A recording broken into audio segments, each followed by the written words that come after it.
اللہ بقوم صلوات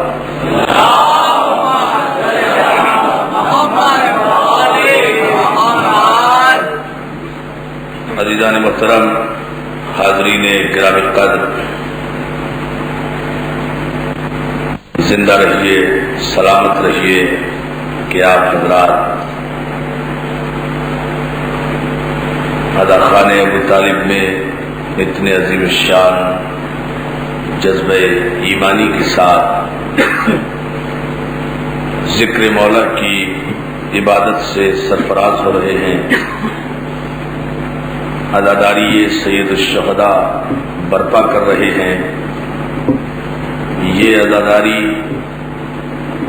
ہمارے حسب نسب کی پہچان ہے، یہ عزاداری ہماری شرافت ایمان ہے، یہ عزاداری ظالم اور مظلوم کے درمیان حد امتیاز ہے، یہ عزاداری زندہ قوموں کی علامت ہے۔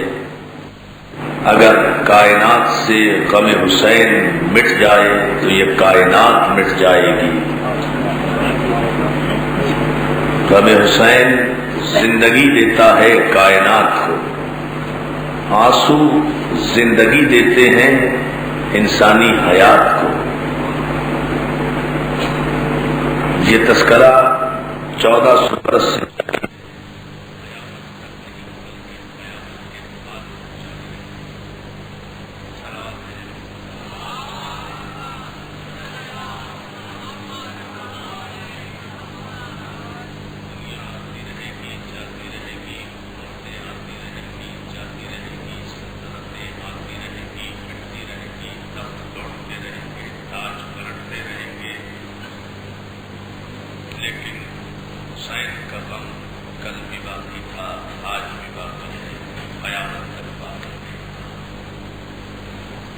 ہماری تاریخ غم حسین کے حوالے سے اتنی شاندار، روشن اور منور ہے، اتنی تابناک تاریخ ہے کہ ہم نے کسی بھی دور میں، کسی بھی زمانے میں، کسی بھی بڑے سے بڑے یزید کے دور میں بھی اس عزاداری حسین پر کوئی سمجھوتا نہیں کیا۔ جو سمجھوتا کر جائے وہ حسینی نہیں ہو، دستبردار ہو جائے وہ حیدری کہلانے کا مستحق نہیں ہے۔ اس لیے کہ ہماری تاریخ قول و فعل کے ثبات کی تاریخ ہے، جو کہتے ہیں وہ کرتے ہیں۔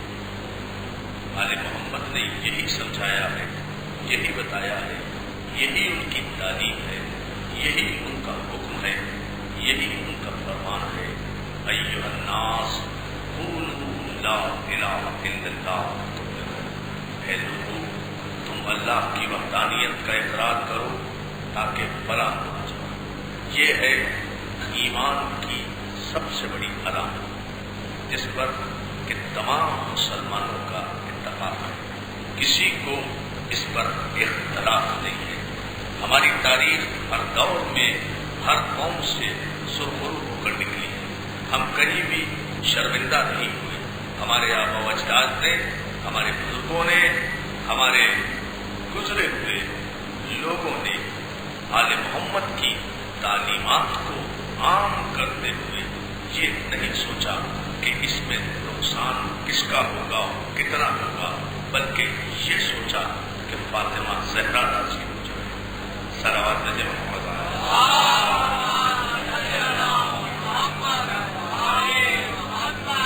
یہ مقصد ہے ہمارے یہاں اس عزا کا۔ عزیزان محترم، میں گزشتہ 3 مجالس میں آپ حضرات کی خدمت میں اپنی تاریخ کے حوالے سے جو انوار پیش کر رہا ہوں، جو اسباب پیش کر رہا ہوں، وہ یہ ہے کہ ہماری تاریخ احترام رسالت کی تاریخ۔ اسلام میں جتنے بھی فرقے ہوئے، اسلام میں جتنی بھی اختلافی باتیں ہوئی، وہ علی کی خلافت پر نہیں ہوئی، نبی کی نبوت پر ہوئی، اور جو ہے یعنی اور اسلام جس کا پیغام ابدی ہے، جس کا پیغام ازلی ہے، جس کا پیغام آفاقی ہے، اس اسلام کے عظیم پیغمبر کے احترام کا نام ایمان ہے۔ بڑی توجہ جانے محترم مستفید ہے، اس عظیم پیغمبر کے احترام کا نام ایمان ہے۔ ہمیں نہیں پتا، ہمارے تو سارے ایمان اور عقیدے کی عمارت صرف ایک ذات محمد پر کھڑی ہوئی ہے۔ صلوات بھیجیں محمد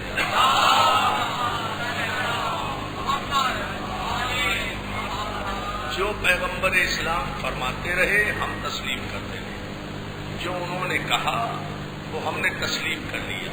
اسی لیے پیغمبر اسلام نے اعلان رسالت سے پہلے 40 برس تک صداقت کا پرچار کیا اور کافروں سے اپنے لیے صادق و امین کا لقب لیا، تاکہ جب اعلان رسالت کریں تو کوئی یہ نہ کہہ سکے کہ آپ سچ نہیں بول رہے۔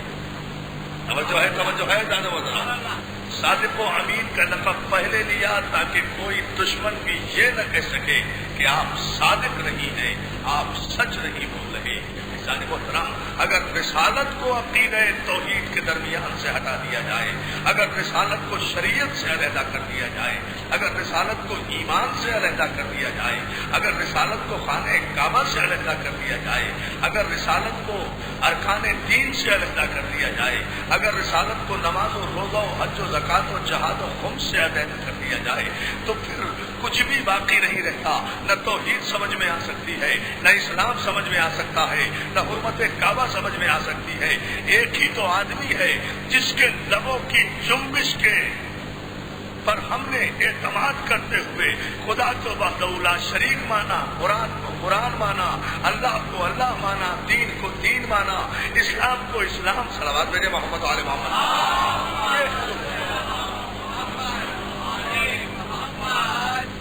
اس نبی معظم کے احترام کا نام اور اس پر یقین کامل کا نام اسلام ہے۔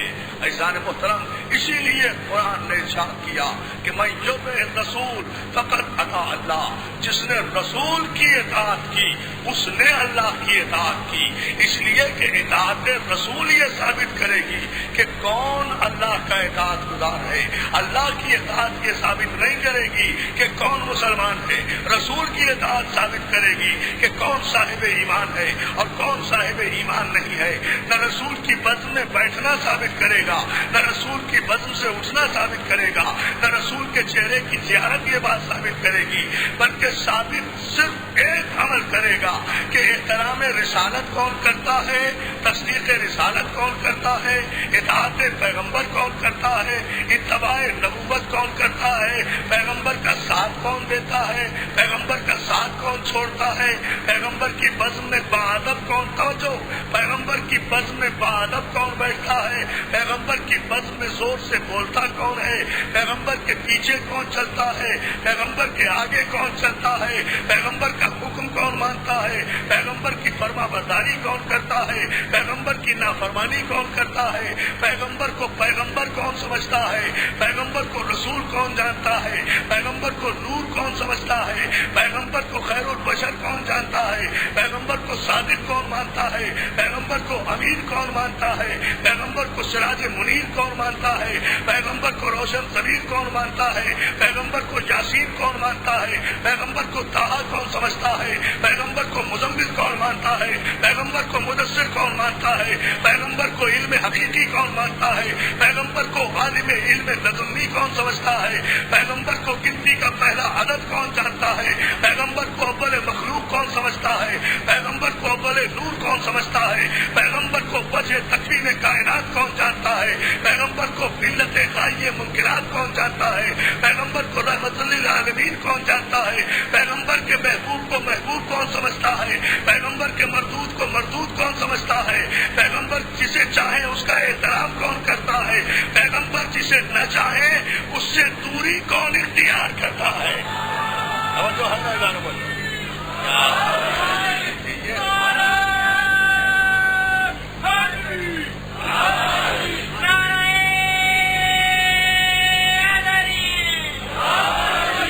سلامت رہو، مولا سلامت رکھے جان کی مدد کرنے والوں کو عزیزان محترم مسئلہ صرف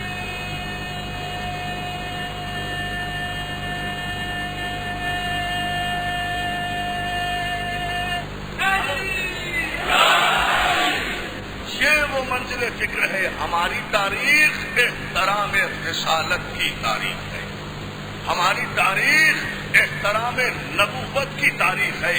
اور اس تاریخ کے پس منظر میں صرف علی ہی نہیں ہے، علی کا باپ بھی ہے، علی کا دادا بھی ہے، علی کا پردادا بھی ہے، یعنی ابو طالب بھی ہے، عبد المطلب بھی ہے، ہاشم بھی ہے، فاطمہ بنت اسد بھی ہے. یہ ہماری تاریخ کے ستون ہیں کہ جس پر کہ ہماری تاریخ کے مینارے بلند ہوئے ہیں. عزیزان محترم یہ تو کلیہ ہے نا، بڑی توجہ. علی نے اگر احترام رسالت کیا تو یہ علی کا ذاتی کمال نہیں ہے، یہ تو پیغمبر نے بتایا کہ کل مولود یولد علی فطرت الاسلام، ہر بچہ فطرت اسلام پر پیدا ہوتا ہے. اس کے تربیت کرنے والے، اس کے پالنے والے اسے اپنے جیسا بنا دیتے ہیں. ابو طالب نے جن بچوں کو فرمان چڑھایا تھا ظاہر ہے اس تربیت کا شاہکار علی تھا. جب باپ کو دیکھا کہ رسول کے سامنے بلند آواز سے نہیں بولتا تو پھر محمد کی غلامی کو اپنے اوپر علی نے واجب کیا.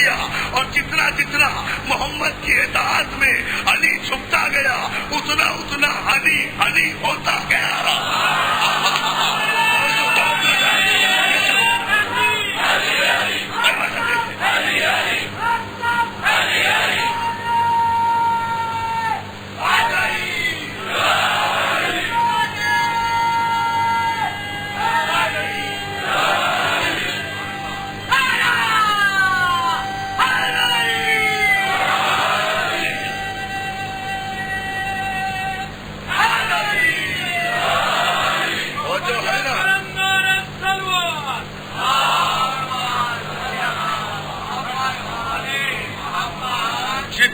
جتنا احترام و اطاعت پیغمبر میں علی چھپتا گیا اتنا اتنا علی علی ہوتا گیا. تو عزت محمد کی غلامی توجہ عزت محمد کی غلامی میں ہے، محمد کی برابری میں نہیں ہے. جس کو بھی جو عزت ملی، کائنات عرب میں عزت دار کون تھا؟ سارے بے عزت تھے. محمد کی جوتیوں کا صدقہ ہے سارے بے عزت عزت دار بن گئے. اور جو ہے سلام میرے محمد والے محمد، کوئی عزت دار نہیں، کوئی عزت دار نہیں تھا. یہ پیغمبر اسلام کی نالین کا صدقہ ہے کہ جس نے بے عزتوں کو عزتوں کے تاج عطا کیے. یہ صدقہ ہے محمد عربی کا. تو عزیزان محترم یہ مجلسیں احترام محمد کا سب سے بڑا ذریعہ ہے، سب سے بڑا وسیلہ ہے. اس لیے کہ کربلا بنی ہی احترام محمد پر ہے. میں آگے چل کر بتاؤں گا انشاءاللہ. کربلا بنی ہی احترام محمد پر ہے. عزیزان محترم ہماری تاریخ کے پورے پس منظر میں آپ نے دیکھا لوگوں نے بڑا شور مچایا، بہت شور مچایا. سلمان رشدی نے کتاب لکھ دی، سیٹنک ورسز لکھ دی، شیطانی آیات نامی اس نے کتاب لکھ دی، ایک ناول لکھ دیا، یہ گستاخ رسول ہے، یہ شاتم رسول ہے. جلوس نکالو، اسلام آباد میں جلوس نکالو، سیاہ پٹیاں باندھو، یہ کرو یہ کرو. دنیا بھر کے جلوس نکالے، دنیا بھر کے احتجاج کیے. کس لیے؟ کہ اس نے گستاخی پیغمبر میں بہت توجہ، گستاخی پیغمبر میں کتاب لکھ دی تھی، شیطانی آیات نامی کتاب لکھ دی تھی. سارے مسلمان کھڑے ہو گئے، احترام رسالت کے دعوے دار بن گئے، احترام رسالت کے دعوے دار بن گئے. جنہوں نے اور احترام رسالت کے دعوے داروں کی تحریک چلانے والوں کے قائدین وہ ہیں جو قبر رسول کا بھی احترام نہیں کرتے. ارے نہیں، غور ہی نہیں فرمایا آپ نے. صلوات بھیجے تو میں یاد کرتا ہوں.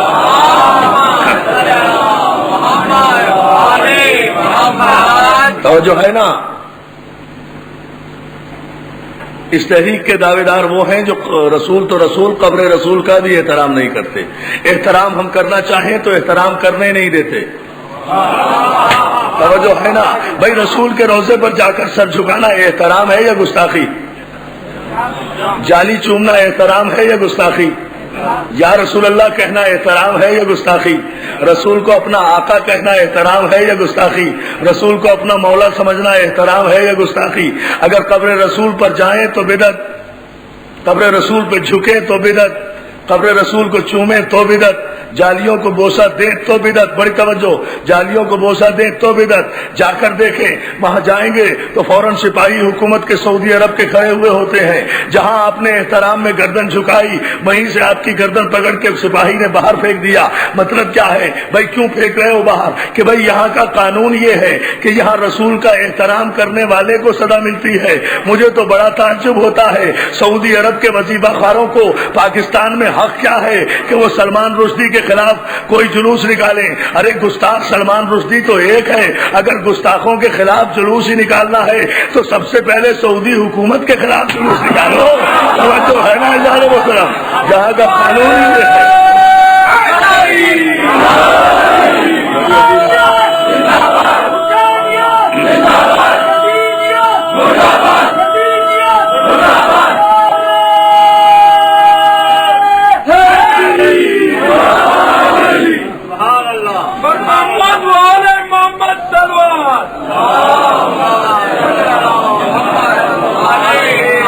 یعنی دوستو جس ملک کا قانون ہی گستاخی رسالت پر مبنی ہو وہاں سے اسلام لیں گے۔ جہاں کا قانون ہی یہ ہے کہ یہاں بادشاہ کا احترام کرو، رسول کا احترام نہ کرو۔ توجہ ہے نا؟ بادشاہ کے آگے سر جھکاؤ تو ریال ملتے ہیں جو مولوی لے کے آتے ہیں یہاں فساد کرنے کے لیے، وہیں کے تو وظیفہ خوار ہے نا۔ لیکن اگر احترام رسالت کرو، احترام رسالت کا مظاہرہ جب ہمارے پاکستان کے سارے مسلمان جاتے ہیں، میں تو کہا کرتا ہوں ہمارے پاکستان کے مسلمان ساری دنیا سے زیادہ اچھے اور سچے مسلمان ہیں۔ ہم تو صرف یہی کہتے ہیں کہ بات یہ نہیں ہے، بات ایک سلمان رشدی کی نہیں ہے، بات صرف یہ دیکھو کہ کون کون شاتم رسول ہے، کون کون گستاخ رسول ہے، کس کس نے گستاخ رسول رسالت کیا ہے۔ پہلے تو قرآن سے یہ پوچھو کہ احترام رسالت ہے کیا؟ احترام رسالت یہ ہے کہ توجہ، وما محمد الا رسول۔ اب گھبرائیے گا نہیں، قرآن کی چند آیتیں پیش کروں گا اور اس کے بعد ایک نتیجہ۔ احترام رسالت کیا ہے؟ وما محمد الا رسول، نہیں ہے محمد مگر رسول۔ قرآن نے اعلان کیا کہ یہ محمد نہیں ہے، یہ رسول ہے۔ خبردار، اب اسے کسی بھی زمانے میں تحریراً یا تقریراً محمد نہ سمجھنا، اسے جب بھی سمجھنا رسول سمجھنا۔ یہ محمد صلوات میں جائے، محمد آل محمد،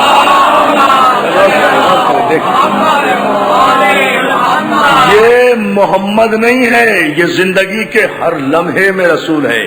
اعلان رسالت کرے تب بھی رسول، چپ رہے تب بھی رسول۔ اب میں چند کتابوں کے بھی حوالے ان آیتوں کے ساتھ ساتھ دیتا جاؤں گا۔ قرآن نے کہا کہ ما محمد الا رسول، یہ محمد نہیں ہے، یہ رسول ہے۔ شبلی نعمانی نے سیرت النبی میں کہا کہ نبی کی زندگی کے دو حصے ہیں، ایک محمد کی حیثیت سے، ایک نبی کی حیثیت سے۔ قرآن نے کہا یہ محمد نہیں ہے۔ یا علی یا علی، ذرا غور فرمائیں۔ شبلی نعمانی نے کہا کہ نبی کی زندگی کے دو حصے ہیں، ایک محمد کی حیثیت سے، بشر کی حیثیت سے، ایک نبی کی حیثیت سے۔ اب مجھے بتائیں، جب قرآن کہہ رہا ہے کہ یہ رسول ہے تو دنیا کی کسی بڑی سے بڑی طاقت کو یہ کس نے حق دے دیا کہ وہ قرآن کی آیت کے گلے پر خنجر پھیر دے؟ توجہ، قرآن نے کہا الم نشرح لک صدرک، حبیب کیا ہم نے آپ کے سینے کو گنجینہ علم نہیں بنا دیا؟ راویوں نے مسلمانوں کے لکھا کہ سینہ گنجینہ علم نہیں تھا، بلکہ جبریل نے آ کر چاک کیا تھا، ماداللہ غلاظت نکالی تھی، نور بھرا تھا۔ تو بتائیے یہ توہین رسالت ہے یا احترام رسالت ہے؟ قرآن نے کہا الرحمن علم القرآن خلق الانسان علمہ البیان، رحمان وہ ہے کہ جس نے پہلے علم دیا، پھر محمد محمد کو پیدا کیا، پھر محمد کو پیدا کیا، پہلے علم دیا پھر محمد کو پیدا کیا۔ راوی مسلمانوں کا یہ لکھے کہ جب 40 برس کے ہوئے اس کے بعد نبوت ملی، اور اس وقت بھی جب جبریل آیا اور کہا کہ اقرا، تو پیغمبر نے کہا کہ ما انا بقارئین، میں پڑھا لکھا نہیں ہوں، مجھے پڑھنا لکھنا نہیں آتا۔ قرآن یہ کہتا ہے کہ ہم نے تو اپنے حبیب کو پیدا ہونے سے پہلے پڑھایا، اسے تو ہم نے پیدا ہی عالم کیا تھا۔ یہ عالم پیدا ہوا تھا، عالم پہلے بنا، پیدا بعد میں ہوا، عالم پہلے بنا۔ قرآن نے کہا والنجم اذا ہوا ما ضل صاحبکم وما غوا، قسم ہے ستارے کی جب وہ ٹوٹا، ہمارا نبی نہ کبھی بہکا نہ کبھی گمراہ ہوا۔ راوی نے کہا کہ کبھی کبھی بخار کی وجہ سے پیغمبر کے دماغ پہ اثر ہو جاتا ہے۔ بتائیے یہ آیت کی توہین ہے یا آیت کا احترام ہے؟ یہ آیت کی توہین ہے یا آیت کا احترام ہے؟ قرآن نے کہا یا ایھا الذین آمنوا لا ترفعوا اصواتکم، اے صاحبان ایمان اپنی آوازوں کو نبی کی آواز سے بلند نہ کرو۔ لوگوں نے، راویوں نے لکھا کہ لوگوں نے بلند آواز سے نبی سے اتنی بلند آواز سے گفتگو کی کہ نبی کو کہنا پڑ گیا کہ قوموا انی، میرے دربار سے باہر نکل جاؤ، یہاں شور شرابہ نہ کرو، یہ دربار رسالت ہے، بازار نہیں ہے۔ قرآن نے کہا کہ نبی کے قدم سے آگے قدم نہ ملاؤ، لوگ نبی کے قدم سے آگے قدم ملاتے چلے گئے۔ قرآن کی آیتیں بھی پیش کرتا جاؤں گا، ختم نہیں ہوں گی، مسلمانوں کی روایتیں بھی پیش کرتا جاؤں گا، ختم نہیں ہوں گی۔ بات صرف اس نتیجے پر لانا چاہتا ہوں کہ ایک سلمان رشدی کی بات نہیں ہے۔ اگر واقعی سچے عاشق رسول ہو، اگر واقعی احترام رسالت کا ایمانی جذبہ دل میں موجود ہے، تو پھر یہی نہیں ہے کہ جو اس دور میں گستاخی کرے وہی واجب القتل نہیں ہے، بلکہ جو بھی، جب بھی، جہاں بھی، جس دور میں بھی، جس زمانے میں بھی آیتوں سے ٹکرا کر توحید رسالت کا مرتکب ہو، اس کا نام کچھ بھی ہو، ہماری نظر میں سلمان رشدی ہے۔ اور جو ہے نا سمجھو یہ ہے ہمارے یہاں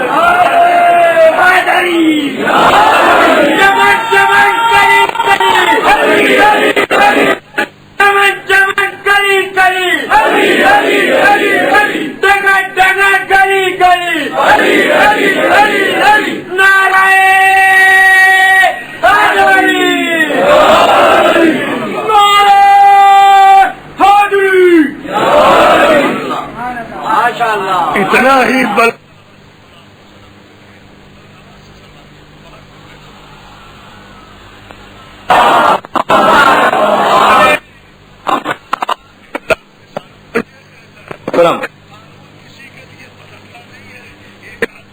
آ گیا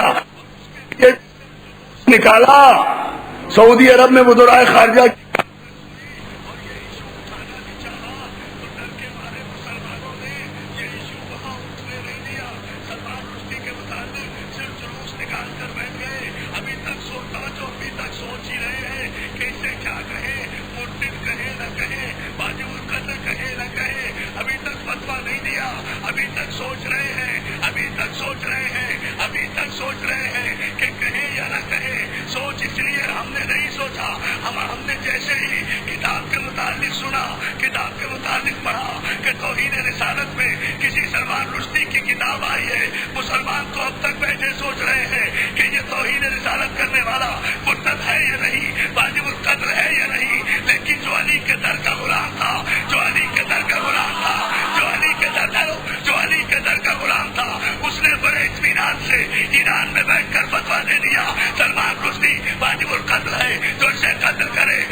آپ کو سلامت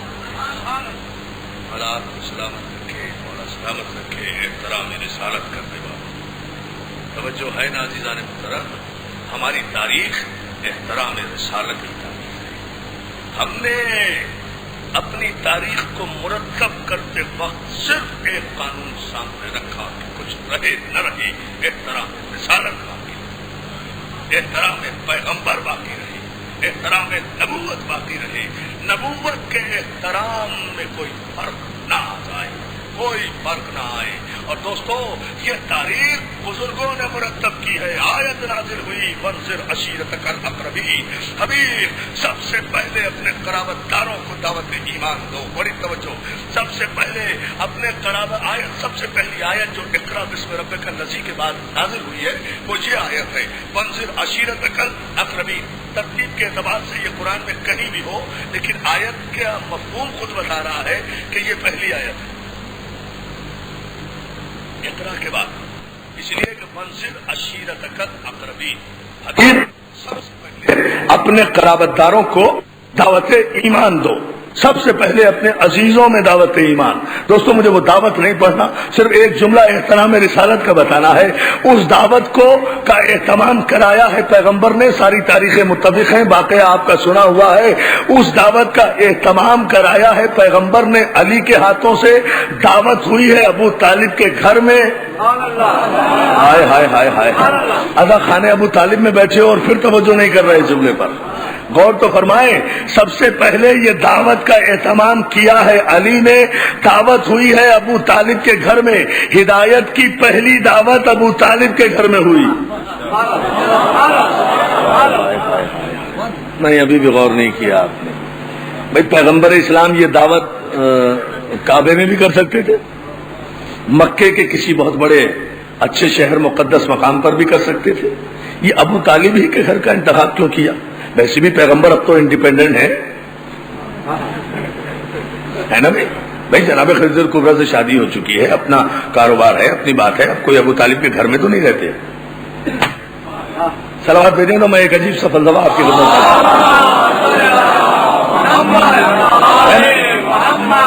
اس دعوت کا جب یہ قرآن کی آیت نازل ہوئی، احترام رسالت بتا رہا ہوں کہ بزرگوں سے آتا ہے، تربیت دی جاتی ہے بچوں کو، دعوت کا اہتمام کرایا علی کے ذریعے سے، کس علی کے ذریعے سے؟ جس کی عمر صرف 12 برس ہے۔ یہ اتنے بزرگوں کو چھوڑ کر ہیں شاہ جی، ایڈے ایڈے بڑے بڑے بزرگ ہیں جی، ان سارے نو چھڑ کے 12 برس دے بال نو لیا، 12 برس کے بچے سے دعوت کا اہتمام۔ علی دعوت کا اہتمام کرو، کافروں کو بلاؤ۔ میں قربان ہو جاؤں قول رسالت کے، یہ تاریخ والملوک کا جملہ ہے، اور decline and fall of the Roman empire میں ایڈورڈ گبن نے بھی، یورپی مفکر نے یہی جملہ لکھا ہے، علی دعوت کا اہتمام کرو، کافروں کو بلاؤ، دعوت کا اہتمام کرو، کافروں کو بلاؤ۔ علی کو کہہ رہے ہیں، علی کو کہہ رہے ہیں، نہیں علی دعوت کا اہتمام کرو، کافروں کو بلاؤ۔ اللہ کی قسم میں ساری رات یہی جملہ کہتا رہوں اگر آپ نے نہ سمجھا تو۔ اچھا ہاں، جب کوئی جملہ سمجھ میں نہ آئے نا تو نعرہ حیدری، ماشاء اللہ۔ ہاں ظاہر ہے مشکل میں پڑے تو پھر مولا کا نام ہی لینا چاہیے نا، صحیح ہے، ٹھیک کیا بھیا، صحیح ہے۔ مولا سلامت رکھیے۔ وانذر عشیرتک الاقربین، حبیب سب سے پہلے اپنے قرابت داروں کو خوف خدا دلا۔ تو پیغمبر اسلام پہاڑ کی چوٹی سے یہ کہتے ہوئے اترے، مشکات شریف کا جملہ یہ ہے، علی دعوت کا اہتمام کرو، کافروں کو بلاؤ۔ کہا گیا تاریخ کا مورخ جو یہ کہتا ہے کہ بچوں میں سب سے پہلے علی ایمان لائے، پیغمبر نے تو خود کہہ دیا کہ علی دعوت کا اہتمام کرو، کافروں کو بلاؤ، تم اور ہو، کافر اور ہیں،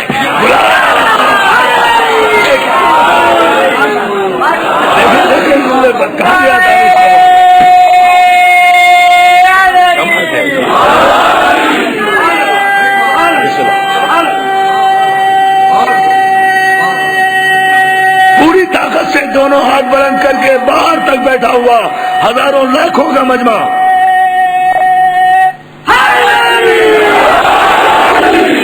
پتا تو چلے کئی علی والے بیٹھے ہیں.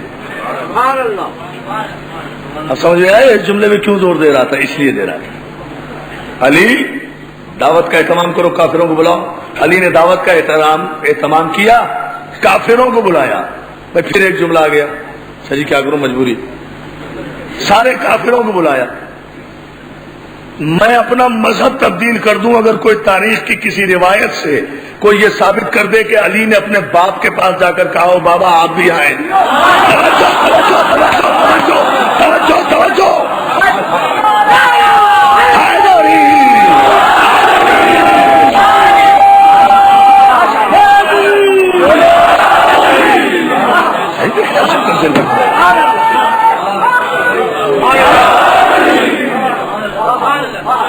مولا آپ کو سلامت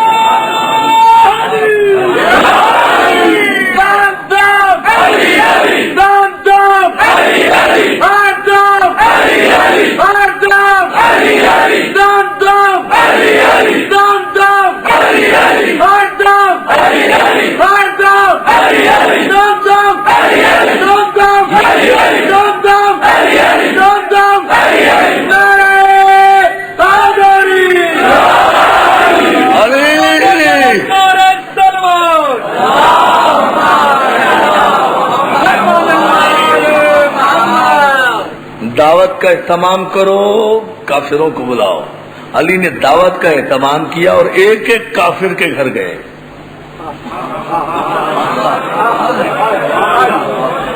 کیا سبحان اللہ کہہ رہے، میں اب کافروں کے نام بتاؤں آپ کو؟ نہ نام نہیں بتانے، بس سمجھ تو گئے آپ. اچھا دعوت کا اہتمام کیا، کافروں کے گھر گئے، سارے کافروں کو نکال کے لائے. سارے کافروں سے کہا چلو ایمان کے گھر.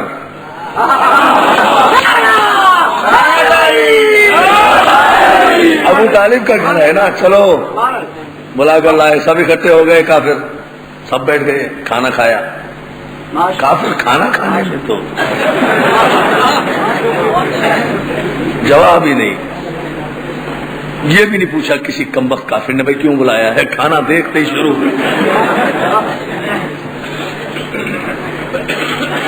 اور کھانا کہاں کھا رہے ہیں؟ ابو طالب کے گھر بیٹھے ہوئے ہیں پیغمبر کے پہلو میں علی. کھانا کھاؤ. دوستو پھر ایک بات آ گئی. کیا کروں، آپ کا جذبہ ایمان ایسا ہے کہ جو باتیں میں سوچ کے بھی نہیں آتا وہ بھی ساری مولا یہاں ممبر پہ دے دیتے.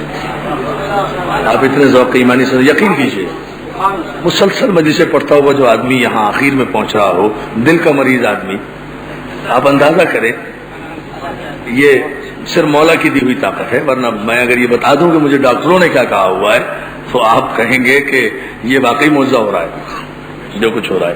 لیکن میں سمجھتا ہوں کہ مولا کی دی ہوئی طاقت کے سوا یہ کچھ نہیں ہے، اور آپ دوستوں کی دعاؤں کے علاوہ. مولا آپ کو سلام. دوستو تاریخ کے بڑی ایمانداری سے جملہ کہوں گا، اس لیے کہ مجھے پتا ہے پوری ذمہ داری سے کہ میری آواز کہاں کہاں تک جا رہی ہے. پوری ریسپانسبلٹی میں لیتا ہوں. دونوں تاریخوں کے جملے پیش کرتا ہوں. تاریخ طبری کے جملے یہ ہیں، کافروں نے کھانا کھانا شروع کیا، اور جب وہ کھانا کھا چکے تو کون؟ کافر. اور ایڈورڈ گبن کا جملہ decline and fall of the Roman empire میں یہ ہے کہ when they have taken their meals, جب وہ اپنے کھانے کھا چکے تو محمد اٹھے. وہ کھا چکے، محمد اٹھے. جب کافر کھانا کھا چکے، جب کافر کھانا کھا چکے، تاریخ کے کسی مورخ نے یہ نہیں لکھا کہ ان کافروں کے ساتھ محمد نے کھانا کھایا ہو، ان کافروں کے ساتھ علی نے کھانا کھایا ہو، ان کافروں کے ساتھ ابو طالب نے کھانا کھایا ہو. اس لیے کہ کافروں کے ساتھ صاحب ایمان کھانا نہیں. صلوات بھیجے. انہوں نے کافر کو کھانا کھلایا تو جا سکتا ہے، اس کے ساتھ کھایا نہیں جا سکتا. کھاؤ کھا لیا. کھانا وانا کھا کے ہاتھ واتھ پتہ نہیں دھوتے تھے نہیں اس وقت, جو بھی تھا بہرحال تیار ہو کے بیٹھ گئے. ہاں عبداللہ کے بیٹے کیوں بلایا؟ اب یاد آیا. میں قربان ہو جاؤں, احترام رسالت بتانا چاہتا ہوں. کیوں بلایا ہے؟ کہا میں دنیا و آخرت کی بہترین نعمتیں تمہارے لیے لے کر آیا ہوں. تم میں سے کون ہے, واقعہ سنا ہوا ہے آپ کا, کون ہے جو میری مدد کرے, میری تصدیق کرے اور آج ہی سے میرا وصی بنے, میرا ولی بنے. سبحان اللہ, سبحان اللہ, ماشاءاللہ. آج ہی سے, فرام ٹوڈے کا لفظ ہے یورپی تاریخوں میں, آج ہی سے میرا وصی بنے, میرا ولی بنے. آج ہی سے, تفصیل تو میں کل بتاؤں گا اس کی, آج تو ایک جملہ سن لیں. ابھی پیغمبر اسلام نے اتنا ہی کہا تھا کہ سارے کافر ابو جہل کی قیادت میں, تاریخ تبری کے جملے یہ ہیں, ابو جہل کی قیادت میں شور مچاتے ہوئے اٹھے, بائیکاٹ کیا, واک آؤٹ کیا, چلے گئے. اس کی بات نہ سننا. پیغمبر اسلام بیٹھ گئے, کافر چلے گئے کھانا کھا کے. اگلا دن ہوا, سرکار رسالت میں آپ فرماتے ہیں علی آج پھر کھانے کا اہتمام کرو. پھر کافروں کو بلاؤ.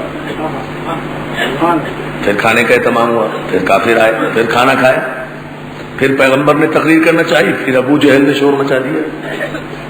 احترام رسالت کے لیے یہ سنا رہا ہوں بات آپ. پھر واک آؤٹ کر کے چلے گئے. پھر پیغمبر, اللہ رے صبر پیغمبر, پھر تیسرے دن فرماتے ہیں علی آج پھر دعوت کا اہتمام کرو, پھر کافروں کو بلاؤ. پھر دعوت کا اہتمام ہوا, پھر کافر آ گئے, پھر کھانا کھایا, پھر کھانا کھایا. اچھا کھانا کھانے روز آ جاتے تھے بھئی, ایک دفعہ جب لڑکے چلے گئے اور دوسری بتاؤ جب پتہ ہے کہ یہی بات کہنا ہے. مگر کافروں کی عادت ہی یہ ہوتی ہے کہ نبی کے دسترخوان سے فرار نہیں ہوتے. توجہ ہے نا. پھر تیسرے دن اب پوری توجہ, احترام رسالت ایک جملے میں. اگر مجھے سرکار ابو طالب نے طاقت دی تو میں پورے کلیجے کی طاقت سے احترام رسالت بیان کروں گا, اور یہی تقریر کا الوداعی جملہ بھی ہوگا. پوری توجہ, باہر تک بیٹھے ہوئے بہت شکر گزار ہوں, جہاں تک ہمارے مائیں بہنیں بھائی بیٹھے ہوئے ہیں, ہمارے فوجی بھائی جو ہزاروں کی تعداد میں یہاں آ رہے ہیں, سب کا شکر گزار ہوں. سب کو متوجہ کر کے ایک تاریخی جملہ کہنا چاہتا ہوں. اس جملے میں توجہ کریں. تیسرے دن پھر کافروں نے کھانا کھایا. تاریخ امم ملوک کے جملے یہ ہیں. پھر پیغمبر اسلام تقریر کرنے کے لیے کھڑے ہوئے. ابو جہل نے پھر کھڑے ہو کر شور مچانا چاہا. ابھی پیغمبر خاموش ہی ہونا چاہتے تھے کہ اس دعوت کے کونے سے ایک بوڑھا شخص اٹھا, جس کے سر پہ سبز امامہ بندھا ہوا تھا, جس کی کمر میں سبز پٹکا بندھا ہوا تھا, جس کی داڑھی کے بال سفید تھے, جس کے چہرے کا رنگ نورانی تھا, جس کی آنکھیں نرگسی تھی. جلال کے عالم میں اٹھا, قریب آیا, قریب آیا, قریب آیا. ابو جہل کے گریبان میں ہاتھ ڈالا, اپنے بوڑھے بازو کی طاقت سے ابو جہل کو زمین پہ بٹھا کر ایک جملہ کہا کہ اب تو ابو طالب تجھے اس وقت تک یہاں سے ہلنے نہیں دے گا جب تک میرا بیٹا محمد تقریر مکمل نہ کر لے.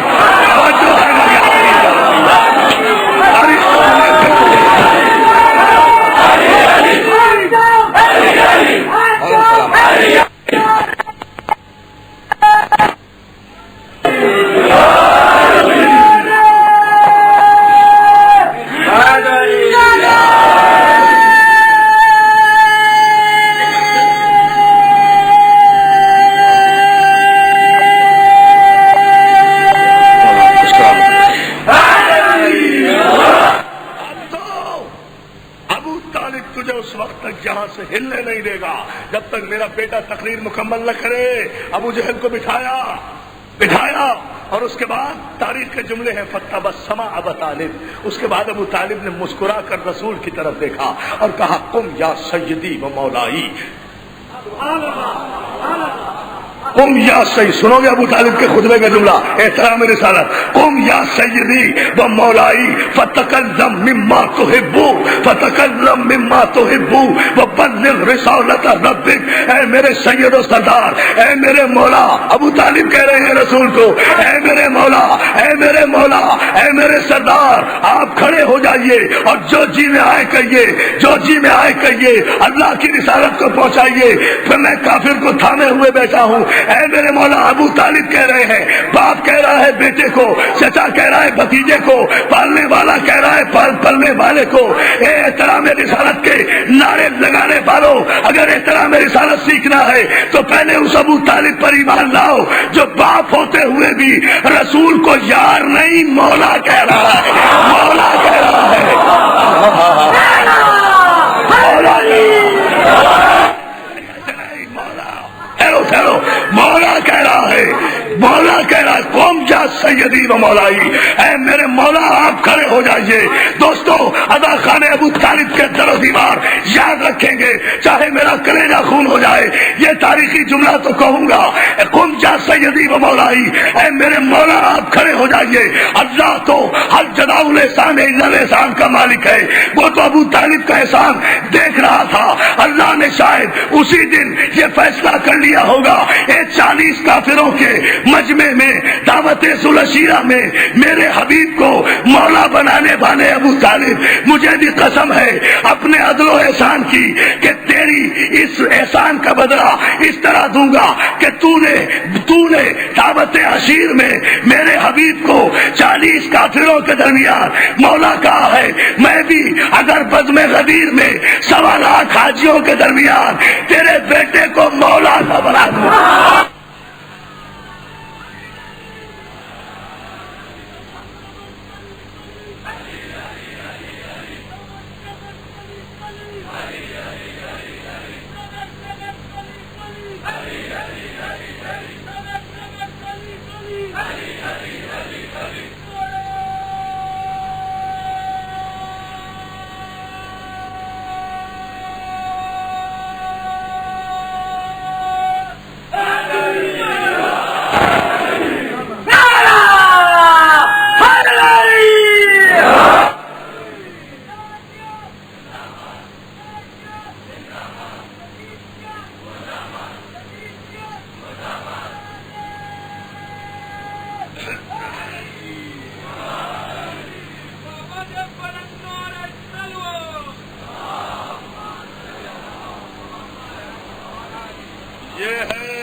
یہ ہے احترام رسالت کہ جہاں باپ بھی رسول کو مولا مانے،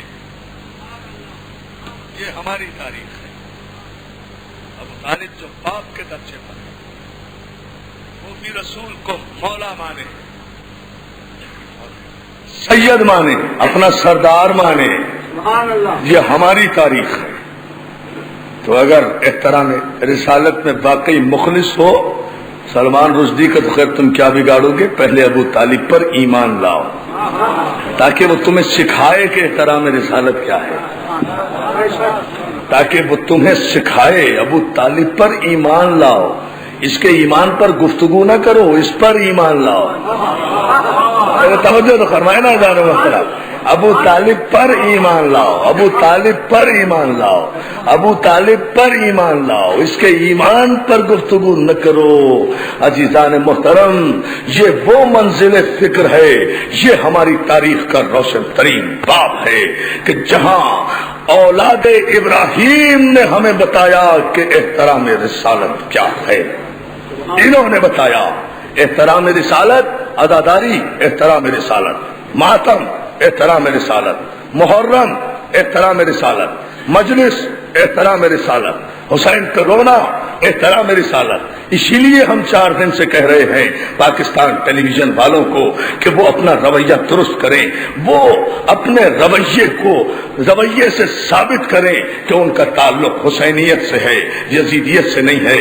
اس لیے کہ یہ تو طے ہے کہ ہم پاکستان میں یزیدیت کو پنپنے تو نہیں دیں گے، ہم پاکستان میں یزیدیت کو پنپنے نہیں دیں گے۔ ہم نے 11 سال تک بھی یزیدیت کا مقابلہ کیا ہے، ہم نے 11 سال تک بھی یزید کا مقابلہ کیا ہے اور یزیدیت کا مقابلہ کیا ہے۔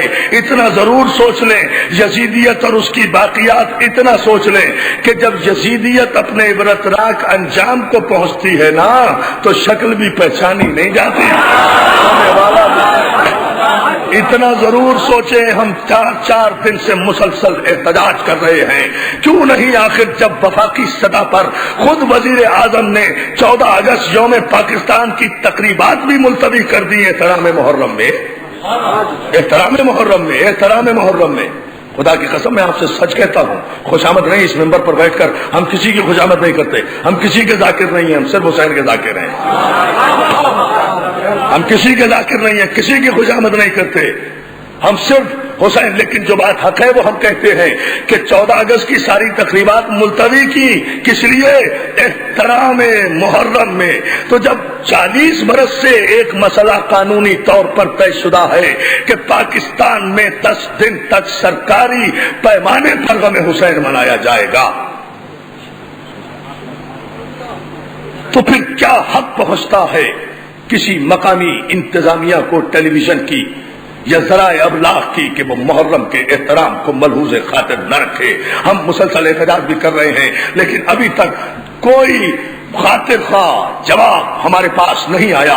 ابھی مارٹن روڈ کے امام بارگاہ میں سندھ کے وزیر قانون موجود تھے، ان کی موجودگی میں بھی میں نے یہ بات ابھی عرض کی تھی تھوڑی دیر پہلے۔ انہوں نے بھی وعدہ کیا ہے کہ وہ گورنر سے صبح ملاقات ہو رہی ہے، اور گورنر چونکہ مرکز کا نمائندہ ہوتا ہے بات اوپر تک بھی جائے گی، کل سے رویہ ٹھیک ہوگا۔ بھائی محمد حسین گنجی صاحب سے بھی میں مسلسل رابطے میں ہوں، یہ مجھ سے رابطے میں ہیں، کل بھی میری اور ان کی گفتگو ہوئی، آج بھی گفتگو ہوئی ہے، وہ اب مختلف متعلقہ حکام سے باتیں ہو رہی ہیں، لیکن ابھی تک ان باتوں کا کوئی نتیجہ سامنے نہیں آیا ہے۔ ہم ان محرم کے ایک ایک دن کے ایک ایک لمحے کو اپنی جان سے زیادہ عزیز سمجھتے ہیں۔ یہ کوئی مذاکرات کا مسئلہ نہیں ہے کہ اس پر بیٹھ کر کوئی میٹنگ کی جائے، اس پر بیٹھ کر ہم کسی سے کوئی مذاکرات کرنا نہیں چاہتے، ہم تو سیدھی سی بات جاننا چاہتے ہیں کہ اس محرم میں ٹیلی ویژن پر پیغام غم حسین دے کر ثابت کرو کہ حسینی ہو، یا یہ پیغام بند کر کے ثابت کرو کہ یزیدی ہو۔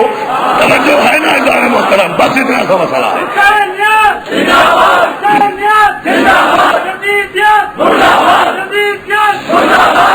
اتنا سا مسئلہ ہے عزیزان محترم۔ ہمارے نوجوانوں نے، اسی لیے ہم پہلی محرم سے اب تک اپنے نوجوانوں کو روکے ہوئے ہیں، اس لیے، لیکن ہمارے نوجوانوں نے کل شام 6 بجے نشتر پارک کی مجلس کے بعد نمائش پر احتجاج کا پروگرام بنایا ہے ٹیلی ویژن انتظامیہ کے خلاف، تاکہ پاکستان ٹیلی ویژن کی انتظامیہ ہوش کے ناخون لے۔